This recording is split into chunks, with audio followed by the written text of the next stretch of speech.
Today by Top Secret. Real Unsolved Mystery, the Babushka Lady. The mystery of the Babushka Lady.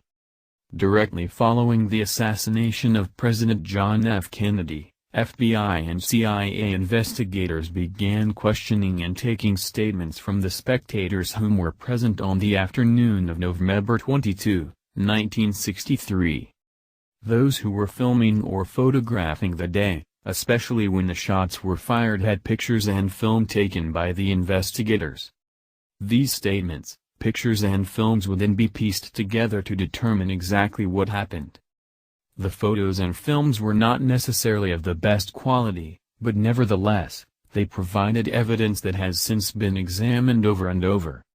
In the panic following the shooting, bystanders fled for cover. It was not immediately clear which direction the shots came from, and people ran in every direction, running into each other and fleeing towards whatever safe places they could find. The evidence the investigators collected was conflicting. Hundreds of witnesses recalled different events, statements changed, the pictures and films became more important. A strange mystery. Clearly shown in several photographs is a woman with what appears to be a camera of some kind in front of her face, pointing directly at the president's motorcade when the shots were fired.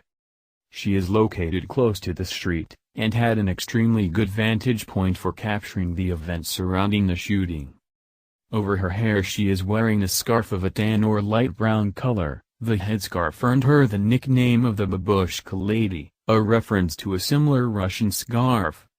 While she appears in several photos, probably the best and closest image of the woman is from a movie taken by Marie Muckmore, a spectator of the motorcade. Unfortunately, the mystery woman has her back to Muckmore, obscuring a clear identification. She appears in several other photographs, but never clearly enough to make some kind of identification. Who was the Babushka Lady?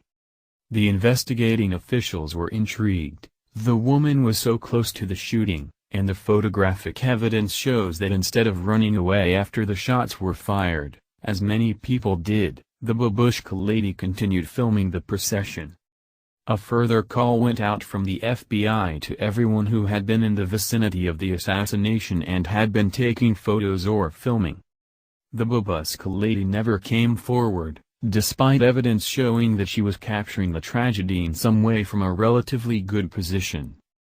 Interestingly, a Dallas film developer later told FBI agents that he had developed a single-color slide brought in by an unknown woman. The slide was somewhat blurry, but from the developer's description, it matched up as being taken from the spot the Babushka Lady was standing, or very close to it. A false claim. In 1970, Beverly Oliver claimed to be the Babushka Lady and that her camera had been confiscated by the FBI on the day of the assassination and never returned. At first this seemed to be the solution to the mystery, until Oliver identified the camera she had used, which was a model that had not been in production until several years after the assassination. Similarly, witnesses who had been standing near the Babushka Lady stated Oliver was not nearby. Additionally, analysis of the photos that included the Babushka Lady seemed to indicate a woman much older and heavier than Oliver, who was 17 and slim in 1963.